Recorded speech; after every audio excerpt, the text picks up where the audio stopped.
Hello everyone, this is your reading for Tuesday, March 25th, 2025. We are so right in that eclipse, the new moon. I don't know if it's a super new moon because it's a partial solar eclipse. But we're in that window because it comes up on the 29th. And it'll be at 9 degrees of Aries. So wherever that's coming in your chart, you can have quite a bit of new energy to, well, the new moons are always really good for, oops, I heard stop right there. I'm using the Light Seers Tarot. Oh, and we have the Fool. Awesome. The new moons are really good for setting our intentions. So this one is super powerful, so maybe that's why they're calling it new moon, super new moon. Whoa! Oh my goodness. If you guys had any idea how long I was shuffling, we have 3 majors today. Wow. Wow, and if I kept going, we have the Sun as well. So I'm just going to kind of hold that over here.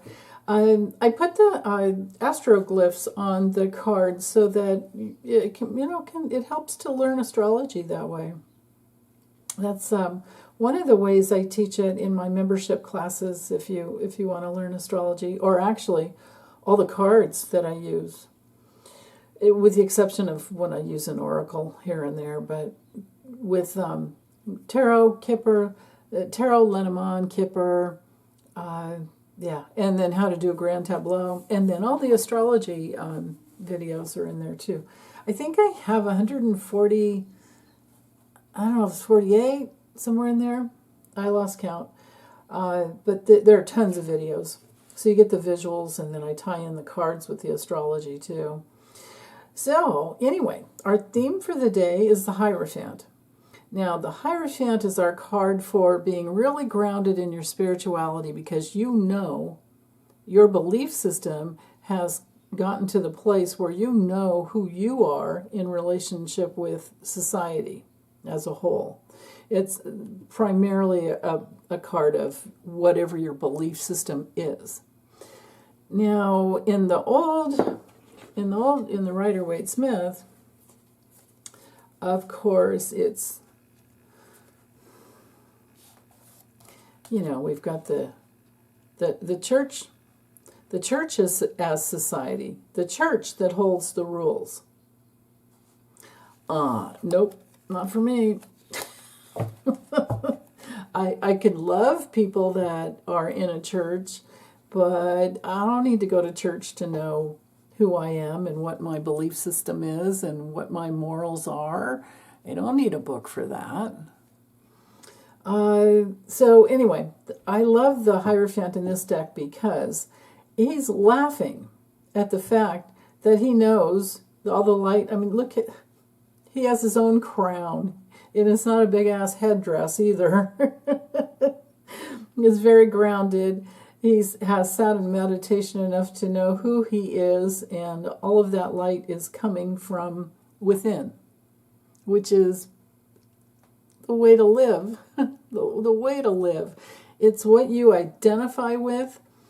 When we're working through our darkness, working through the shadows, doing the shadow work, we want to identify what our problems are, what our false beliefs are.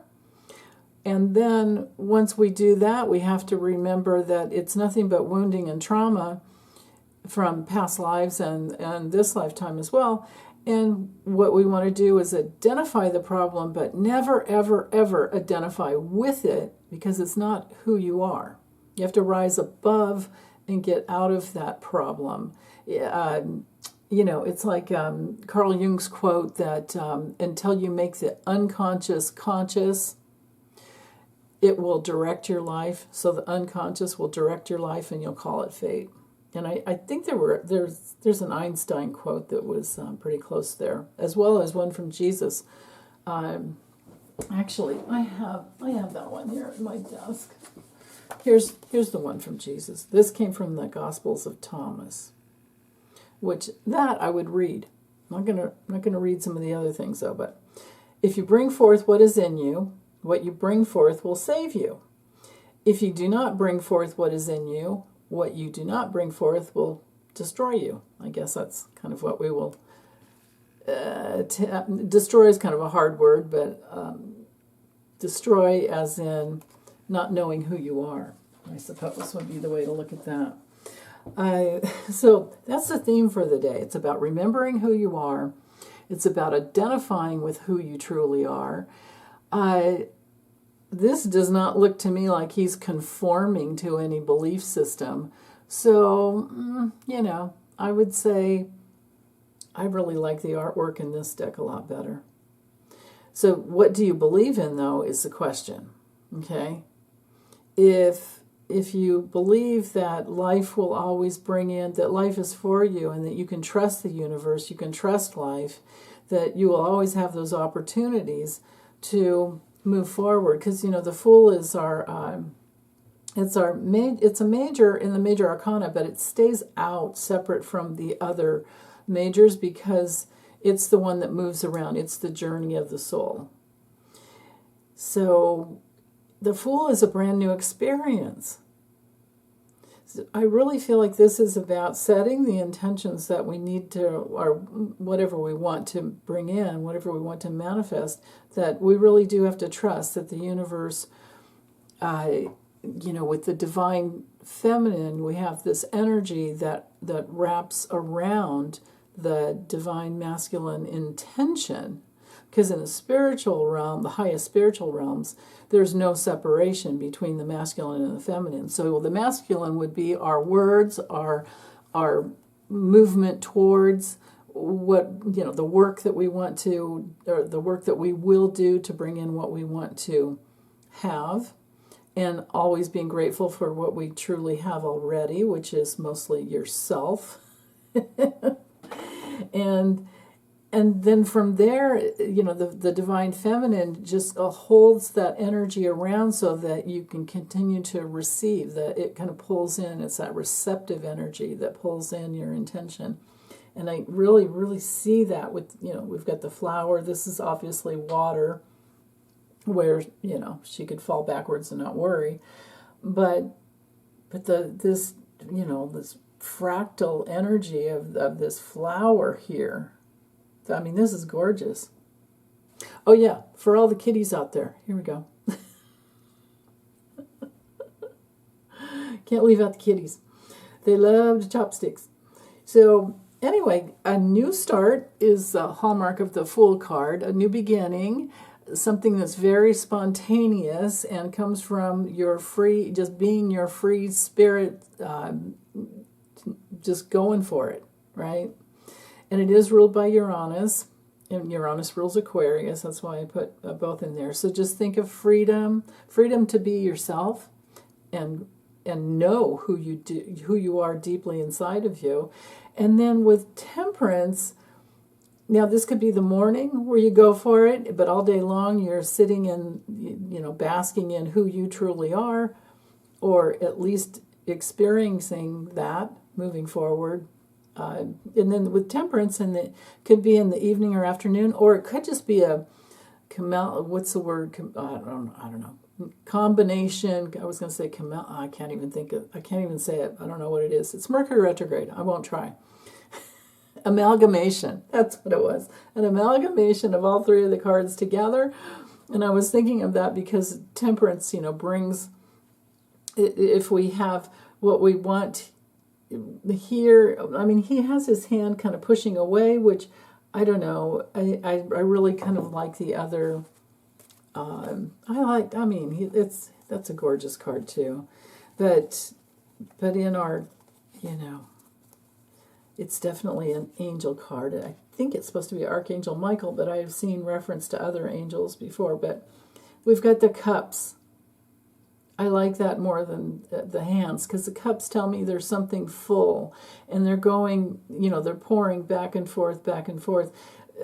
What he is doing is directing energy, and I believe in like a figure eight, right, with the infinity symbol. So I like that too.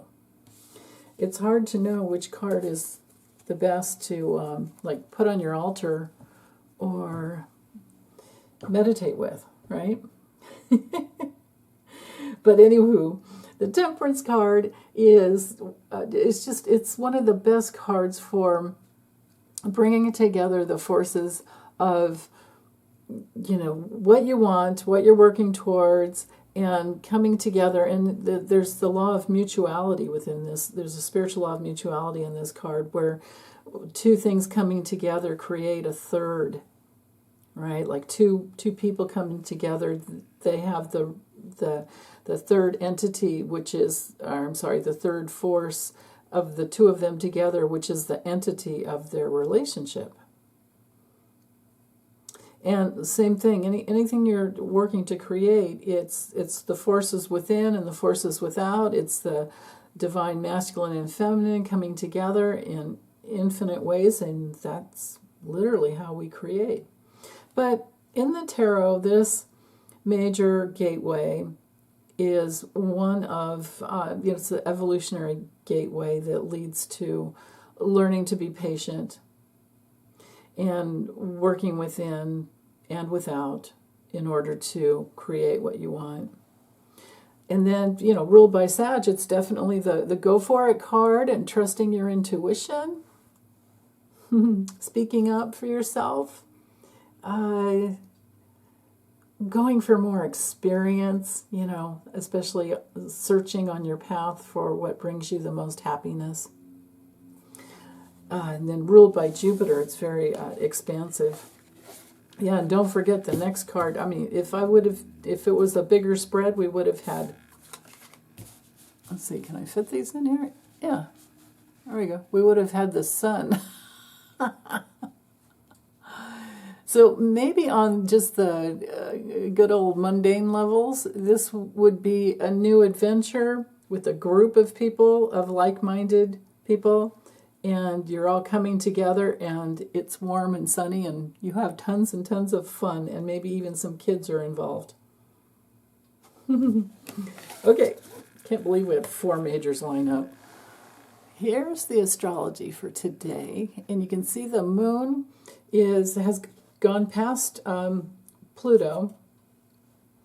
It's in a trine to Jupiter, which will be, it will come into exactitude. Is that I don't know if that's a word. I just made it up. By noon Pacific time. So 3 p.m. Eastern time, and adjust to your time zone. And what that means is that, so the moon reveals the mood. And the mood in Aquarius is networking and maybe collecting things together that you're working on. Maybe if you're a teacher, you're working on lesson plans, or of course we're getting to, I guess it might be more like graduation and testing and things like that, right? This time of the year. But it's pretty, primarily a sign of inventing new opportunities. So that's the mood early in the morning. It can be in Aquarius, it can also be kind of detached. But when you're inventing new things, you're open and you're thinking in all different ways. And especially when we have that trine to Jupiter in Gemini, this could be really, very, very, a lot of communication and thinking outside the box, but going back and forth, because Gemini can kind of get stuck in duality, like if this, then that, and Aquarius helps us to open up, even though it's a fixed sign. It's so interesting, like Aquarius is a fixed sign, Gemini is mutable, but Gemini tends to go into duality sometimes a little bit more, but not really, because then it adapts, because we learn and it adapts. Aquarius is wanting freedom, but sometimes it can be kind of cranky and kind of, usually it's friendly. Usually it's a very friendly sign. But it's so independent and unique to the individual that I can never say. You really have to know the person. That's the thing with all the signs. There's the light and the dark, and then all these shades in between. So the best way we can use this energy this morning is to, like I was saying, just network and then learn and talk back and forth, gather information, and in ways that help you expand and heal and grow, because Jupiter is in Gemini. Literally, it's like growing the mind. And both of these signs are related to friends. So it could have to do a lot with, friendships and networking and organizing events for the future. It's very possible. And then the rest of we have a lot of opportunity coming from the power of Pluto. Power issues can be a problem sometimes. But we're talking between Venus and Mercury retrograde, and the Sun, all in Aries. You kind of have to separate out right here. If I do that, that's helpful. Okay. So notice how Chiron and Aries are at 21 and 24 degrees. That the houses only allow so many, glyphs, so much digits in there. So just think of, only focusing in on for now, the Sun, the Moon, and Venus. And in Aries, boy, there's just so much energy forging forward. And it's, by the 30th, Neptune will be in Aries. I'll talk about that more. I might even just do a separate video on that.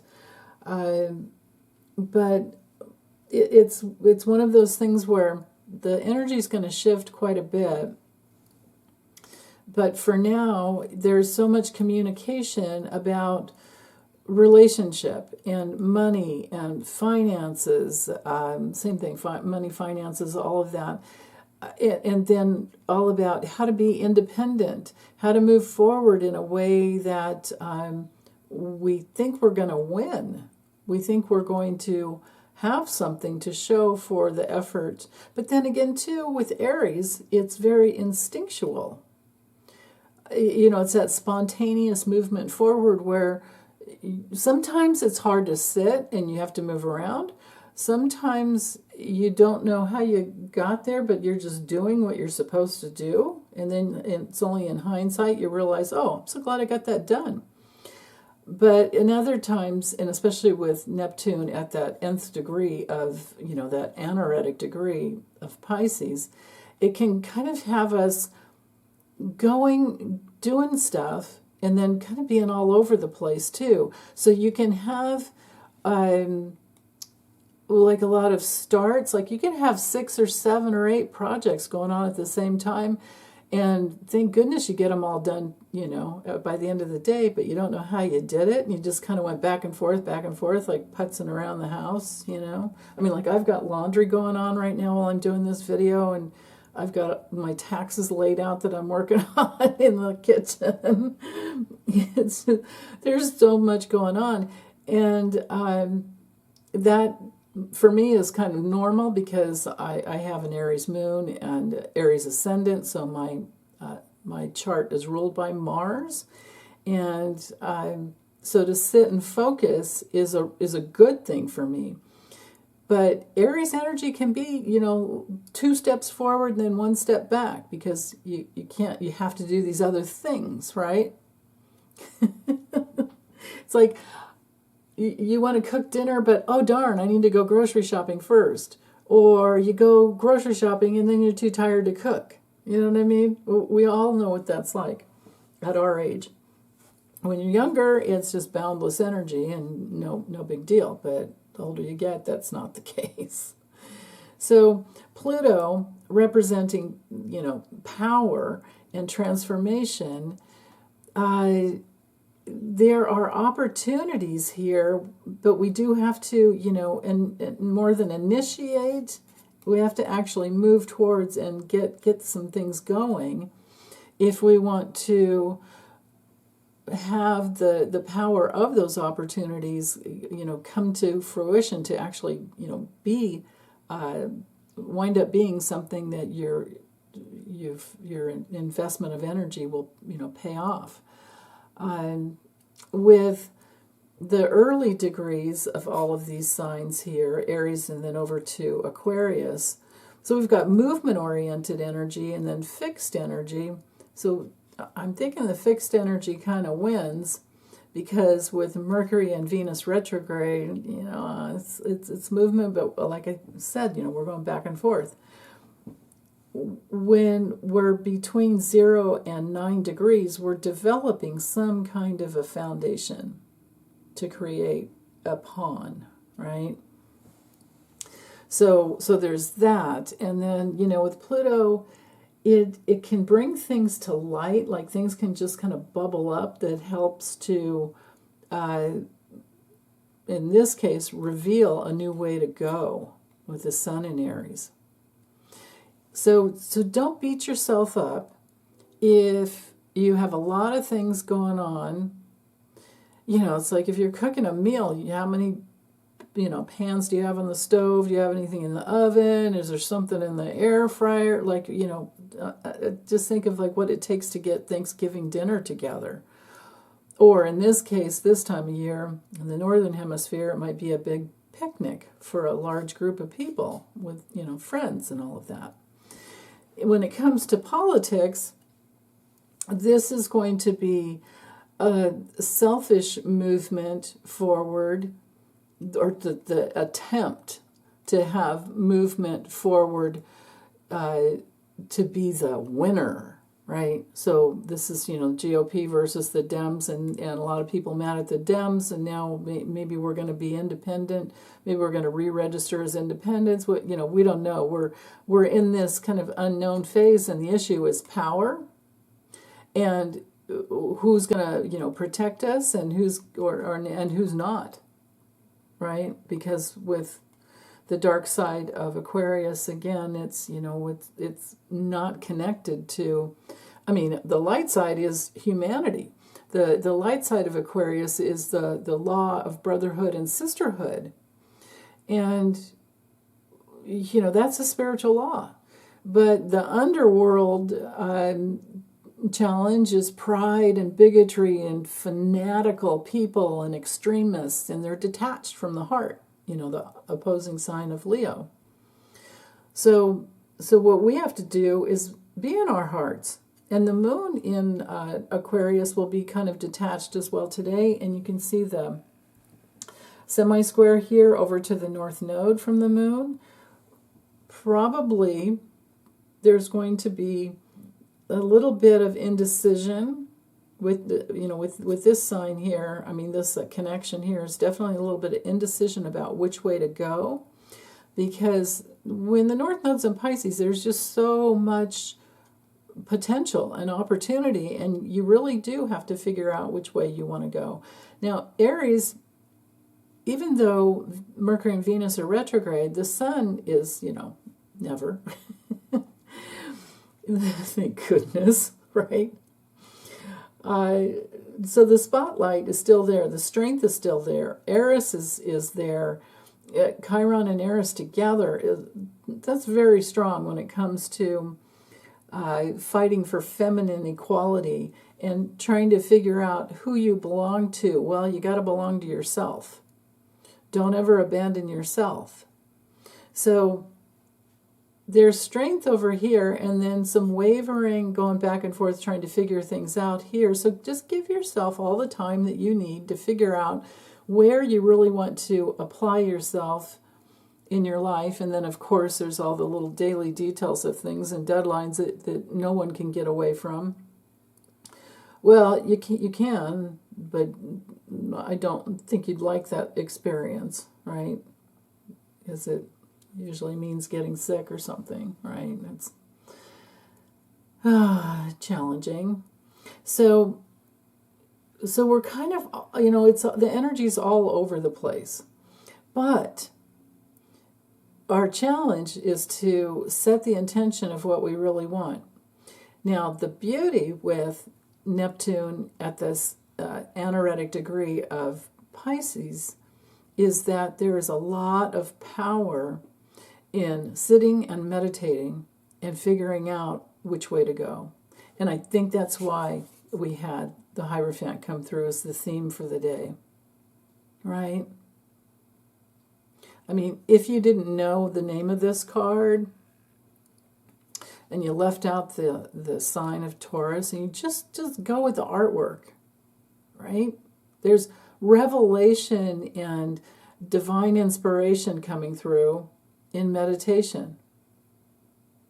And you don't have to climb that those stairs. You don't have to get up that stairway. You just have to, well, you can go up if you want, but just remember who you are. It's all about remembering who you are. The universe is within. It's within the nucleus of every cell in your body. So there can be a lot of new discovery with all the Aries energy combined with and you know, Neptune is moving into Aries. So this will all be about new discoveries in spirituality. You know, with Neptune and Pisces, it takes 164.8 years to get around the zodiac for Neptune. So we've never had Neptune and Pisces in any other, not in this lifetime. In another lifetime, of course, probably many times. But so this new experience of moving into Aries, we'll also be able to say we've never had this before. When Neptune was in Pisces it was even before that, when Neptune was in Aquarius, like Neptune opened up astrology. It opened up, astrology's always been there, but to the masses, you know, because Neptune can be about mass consciousness. And so it helps us, but it goes slow, you know, but it helps us like sensitize to something, in this case with Aries, something new. It's always about something new, no matter what sign it's in. But I remember back in the days of, you know, first looking for a tarot deck, I had to drive for hours, and there wasn't much selection at all. It was, for me, back in the early 90s, I had a choice between, you know, the Thoth deck, Aleister Crowley's deck, or the Rider-Waite. There was nothing in between. It was one or the other. So I got both and played around with them for quite some time. But for me, it was astrology first. But then, so just think about how far things have come since then. I don't even know. I mean, that would be a research project to figure out how many new decks have been released with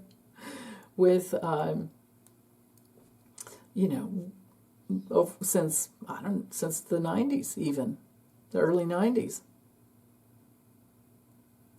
I mean, I'm thinking it's thousands.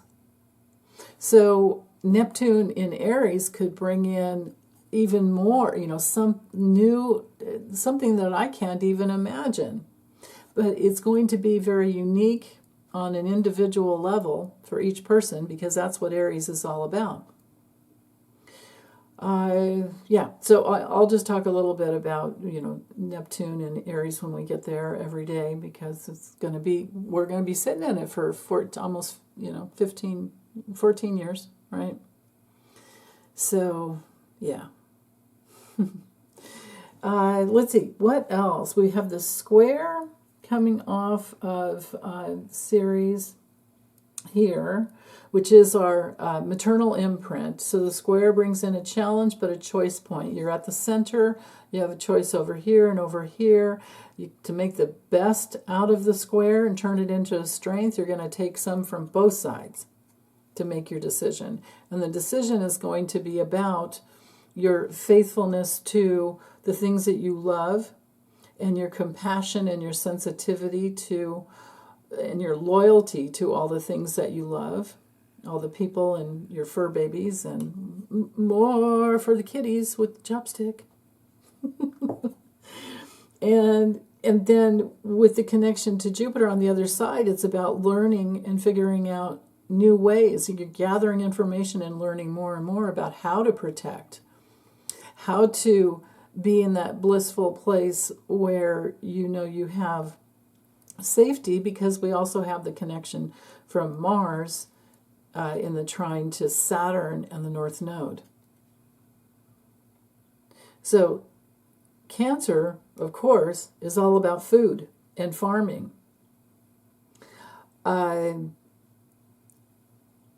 They're at this point where we have the, well, yeah, we don't have the square to Saturn yet, but we did before, and we will have it again. You know, because that had, the last time when, so what Jupiter goes around the zodiac full circle every 12 years. We're going to have Jupiter move into Cancer in June of this year. And when Jupiter gets to Cancer, we're talking food, farming, homes, housing, family, security, and safety.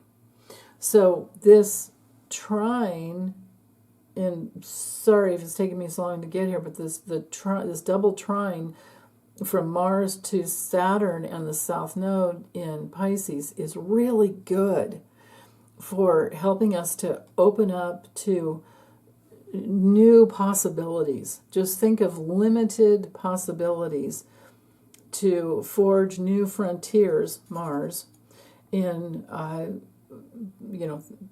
diet, food, farming, gardening, family issues, creating safety, security, and all the good stuff, all the creature comforts of life.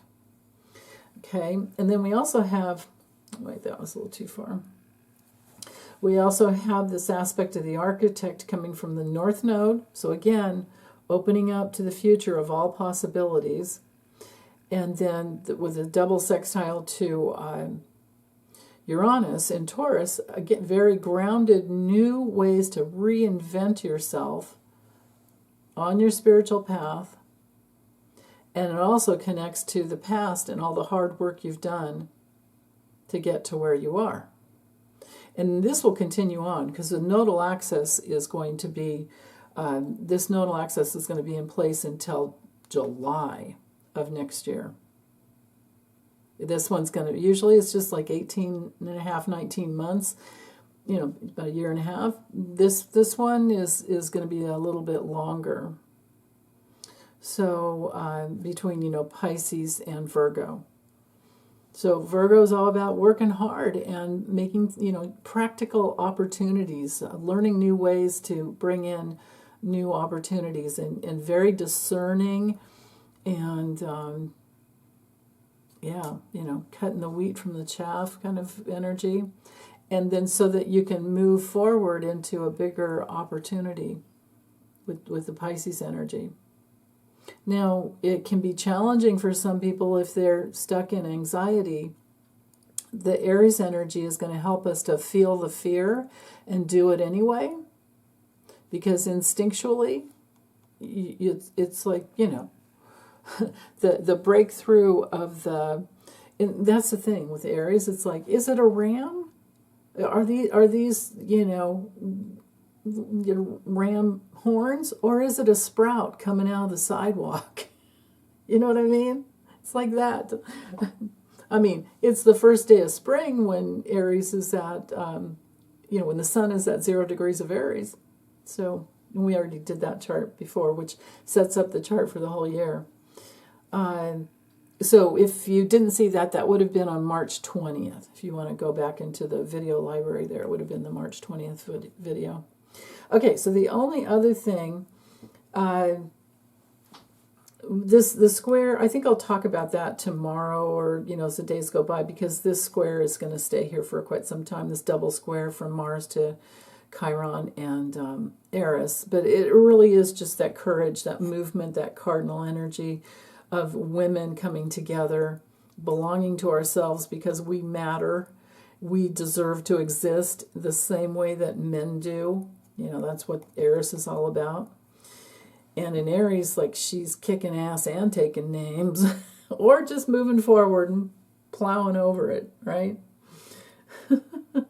But we do have a trine here with Mars now newly into, well, not totally newly into, but at that 21 degrees, we're in that third decan of the sign. So there's a lot of blooms, things that are ready to, moving into springtime. Things are brightening up, colors are getting brighter. And with the sextile over to Uranus, this can be exciting. You know, the signs between, well, Taurus and Cancer can be all about Taurus having new ways to grow, Cancer.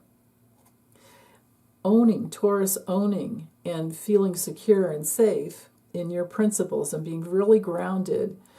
And there's a real need for peacefulness. And in Uranus, we're all waking up to the fact that we need that peaceful place inside for it to be, to create peacefulness around us. And same thing with, we need so much security and safety when we have planets in Taurus and Cancer.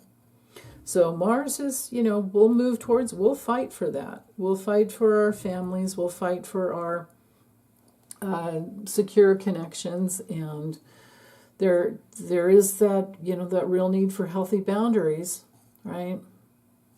Okay, the last thing I wanted to look at is the sesquisquare here between the South Node. So again, getting the facts. Politically, it's all about facts coming through from the past. And then there's a detour and an adjustment because the public, the moon ruling the public politically, they're wanting something new. And they're not wanting to be held back. We're not wanting to be held back. We have a lot of outspoken opinions that are progressive, that we want to reform government because we're in a constitutional crisis and things are breaking down, and we're if SCOTUS doesn't stand up, if John Roberts doesn't hold the line with Trump, it's going to be so awful. So let's make it awful for Trump instead of ourselves. Because this energy here can, it can help people become aware and wake up to the facts of the past. There's so much, that's the thing with, all this time that's gone by, having Cittadini abuse us. There's so much information out there that anybody that's for him at this point, we realize it's such a waste of energy to argue with them because they're obviously not wanting to look. But if they do, and Neptune in Aries could bring that through when this begins on the 30th, right after the solar eclipse, the day after the solar eclipse. And the solar eclipse will definitely bring in change because that's what they do. Might not happen right on that day, but it's a portal that it's like a gateway that suddenly opens. And, if anything, the fact that we had 4 majors come through today, with the sun being our card for success, after the willingness to do all the work and bring things together, hold our ground, to be in our authority, in our own inner integrity. And then, you just have to do the best you can and trust the universe. And that's all we can do. And then we might as well just let go. But the days of spending a lot of time trying to convince loved ones and friends about the atrocities that who Trump is, it's like if they don't see that he's a rapist and a con man and abusive and cruel and a narcissist, then they'll have their consequences later, but it's up to them, not us.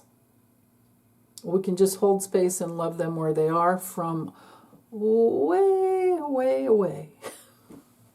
Love them from afar. So, okay, well, that's all I have for today. I'm sure it was probably more than enough. Take good care. Bye.